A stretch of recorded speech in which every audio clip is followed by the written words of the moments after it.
नमस्ते, आप सभी का स्वागत है। मेरा नाम आनंद है। लखनऊ में मौजूद हूँ समाजवादी पार्टी कार्यालय के पास। लखनऊ इस समय चर्चा का केंद्र है। लखनऊ इसमें चर्चा में इसलिए बना हुआ है कि यहाँ पर इन्वेस्टर समिट हो रहा है। लखनऊ में G20 का सम्मेलन हो रहा है। 20 देशों के लोग यहाँ पर उद्योगपति आकर के इन्वेस्ट कर रहे हैं और कहा यह जा रहा है कि यूपी की किस्मत बदलने वाली है, यूपी का भाग्य बदल रहा है और यूपी में रोजगार अब हर घर तक पहुँचेगा। यूपी के और सूबे के मुख्यमंत्री लगातार ये दावा कर रहे हैं कि आने वाले दिनों में यूपी की तस्वीर बदलेगी। हर जिले, जो 75 जिले हैं, सभी जगह से रोजगार आएगा और यूपी में लगभग 93 से 94 लाख युवाओं को रोजगार मिलेगा। उसी पर बातचीत करने के लिए मेरे साथ पायल सिंह मौजूद हैं, जो प्रदेश अध्यक्ष हैं किन्नर सभा की।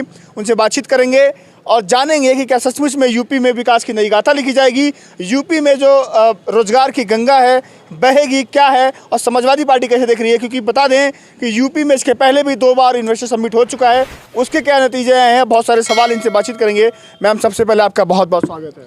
जी धन्यवाद। और मैं सबसे पहले अपनी मीडिया को धन्यवाद देना चाहूँगी जो हमें इतना ज़्यादा हाईलाइट करती है और हमारे इतना ज़्यादा आगे दिखाती, क्योंकि हमारे किन्नर समाज को वैसे भी कोई लोग नहीं दिखाते पिछड़ा। और रही बात ये G20 वाली, इससे पहले भी 2 बार हो चुका है, तब तो अभी तक कोई बदलाव नहीं आया। जहाँ था वहीं, बल्कि कि और ज़्यादा महंगाई बढ़ गई है।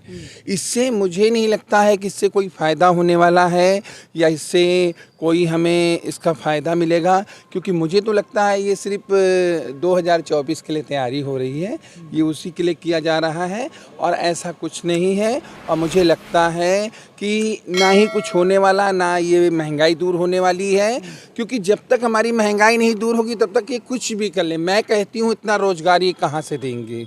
ऐसा क्या हमारे यहाँ उत्तर प्रदेश के अंदर बनाया गया है जो रोजगार मिलेगा? बताइए आप। ऐसा तो कुछ भी नहीं है। हमारे वहाँ काम ही तो नहीं डाला गया उत्तर प्रदेश के अंदर, और जो हमारी समाजवादी सरकार ने किया था काम, उन चीज़ों को तो बंद करके रख रखा है, अभी तक तो वो चालू नहीं हुए, वरना उन्हीं में इतना लोगों को रोजगार मिल जाता, ऐसी नौबत ना आती। लेकिन अब देखती हूँ, पहले भी 2 बार जनता देख चुकी है और फिर तीसरी बार भी देखती है। कह रहे कि उद्योगपतियों को सुरक्षा का माहौल चाहिए होता है और यूपी सरकार सुरक्षा देगी उनको। यूपी में सभी लोग सुरक्षित हैं, गुंडा माफिया राज सब कुछ खत्म हो चुका है।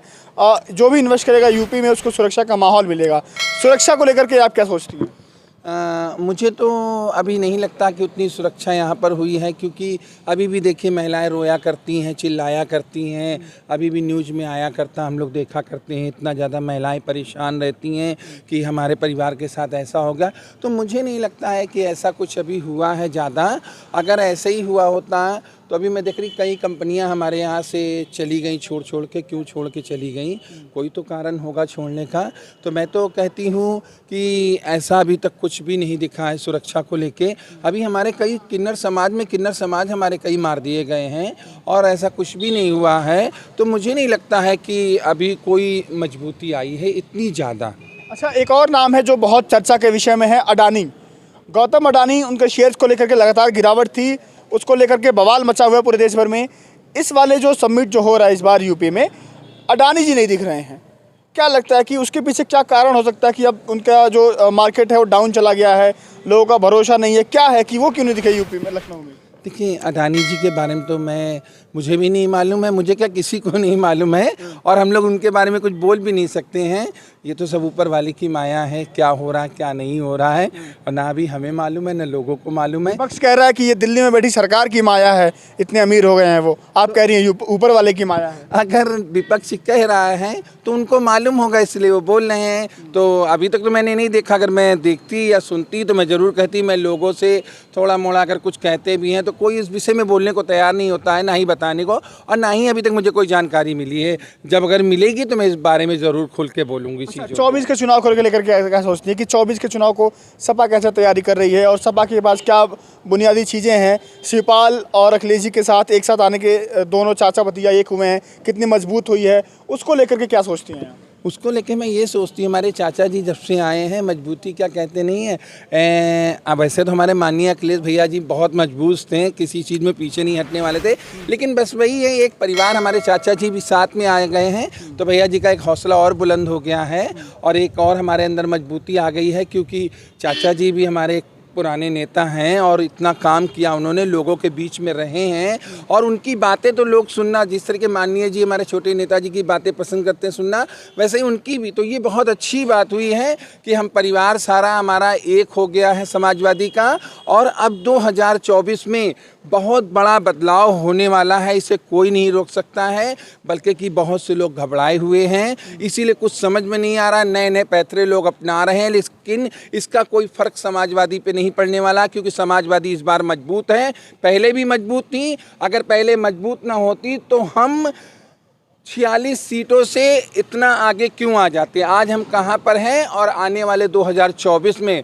देखिएगा हम लोग कहाँ हैं, और हम लोग की पूरी मेहनत रहेगी कि अब की बार जो है बदलाव करके रहेंगे समाज। आरोप लगता है अखिलेश जी पर, आरोप लगता था कि एसी में बैठे रहते हैं, सड़कों पर नहीं निकलते, राजनीति नहीं करते, खुल के लोगों से मिलते नहीं हैं। अब निकल रहे हैं, देखते हैं कि गाजीपुर, बलिया, बनारस, आपके बुलंदशहर, पूरे मतलब यूपी में घूम रहे हैं वो। 24 की तैयारी, 24 का शंखनाद हो चुका है। देखिए, जो लोग कह रहे थे एसी में बैठे रहते हैं, तो मैं तो पहले उन लोग से कहना चाहूँगी, अगर एसी में वो बैठे हो तो हमारे माननीय जी छोटे नेताजी अखिलेश भैया, अगर वो एसी में बैठे होते तो ऐसे ना हमारी इतनी सीटें आ जाती और इस तरीके हम जीतने की पूरी तैयारी में ना आ जाते हैं। अगर हमारे साथ थोड़ी सी बदलाव या कोई चीज़ें ना होती तो हम लोग पूरी तरीके से सरकार बना रहे थे। और दूसरी बात रही बात एसी कहने, एसी में जो बैठे हैं वो अपने आप को बोल रहे हैं, हमारे नेताजी को, अखिलेश भैया को नहीं बोल रहे। हमारे अखिलेश भैया हम बहुत मेहनत करने वाले व्यक्ति हैं और वो हमेशा संघर्ष करते हैं, लोगों के बीच में रहते हैं, और लोगों अगर बीच में नहीं रहते होते तो इतनी भीड़ कैसे इकट्ठा होती। वो जहाँ पर चलते हैं वहीं से भीड़ शुरू हो जाती है। लोगों को तो भीड़ बुलाना पड़ता, उनको बुलाना नहीं पड़ता, खाली उनको नाम की ज़रूरत है कि माननीय जी हमारे छोटे नेताजी इस रोड से गुजर रहे हैं, लोग वहाँ खड़े होकर 5-5 घंटे 10-10 घंटे इंतज़ार करते हैं। तो वो हमारे भैया जो हैं माननीय नेताजी अखिलेश भैया, वो हमारे भैया इतने मजबूत हैं काम के लिए। और 24 में देख लीजिए जिला जिला सारा कर रहे हैं, सब जगह आ रहे हैं, जा रहे हैं। इससे पहले भी उन्होंने मेहनत की, रात रात भर नहीं सोए हैं। हम लोग सब साथ में दौड़ने वाले, मेहनत करने वाले, हम लोग भी रात रात भर दौड़े हैं। तो कैसे मैं मान लूँ, अरे एसी में कहने वालों, पहले अपने आप को सोच लो, आप खुद एसी में आराम कर रहे होगे। मेरे साथ इस समय किन्नर महासभा की जो प्रदेश अध्यक्ष है पायल सिंह मौजूद थी। उनसे सभी मुद्दों पर, चाहे यूपी में इन्वेस्टर समिट हो रहा है लखनऊ में, उसको लेकर के सवाल हो, चाहे रोजगार को लेकर के सवाल हो, या आने वाले 24 में समाजवादी पार्टी की कैसी तैयारी है, अखिलेश जी और शिवपाल जी के एक साथ आने पर क्या पार्टी में मजबूती आई है, सभी मुद्दों पर बेबाकी से इन्होंने अपनी राय रखी। आप क्या सोचते हैं कि यूपी में जो लगातार प्रदेश की सरकार, सूबे के मुख्यमंत्री कह रहे हैं कि रोजगार की गंगा बहेगी, उस पर क्या सोचते हैं, और क्या सच में आपको लगता है कि यूपी में बदलाव होगा? क्योंकि इन्वेस्टर समिट 2 बार पहले भी हो चुका है, उससे कितना बदलाव आया? आप जो भी अपनी राय रखते हैं कमेंट सेक्शन में राय बताइए, क्या सोचते हैं, क्या समझते हैं, कहाँ से हैं, सब कुछ बताइएगा। अभी के लिए नमस्कार।